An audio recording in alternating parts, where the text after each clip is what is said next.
అబ్రహాము ఆత్మ అంటుంది, తండ్రి గారు నా పిల్లడు నా మనవడు వాడు అబద్ధమాడు అడిగి తెలియదు, వాడు వెళ్తున్నాడు చీకట్లో ఉన్నాడు, అయ్యా సహాయం చేయవా.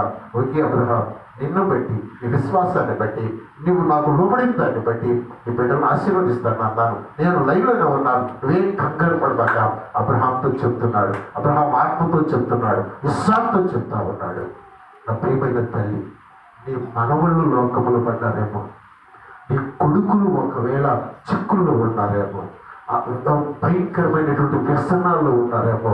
ఆ కైనీలు అనేటువంటి అబ్బాయి చెప్పాడు ఇందాక, కైనీలు, గుటకాలు, భ్రాంతిలు, చెడు సహవాసాలు, పాపము అనే వాటికి ఆకర్షించబడుతున్నారేమో. నీవు ప్రార్థన చేస్తే, మీ భర్త ప్రార్థన చేస్తే, అదిగో దేవుని దూత ఏం చేస్తారు? హల్లెలూయా, నా వైపు చూడాలి, నా వైపు చూడాలి. హల్లెలూయా.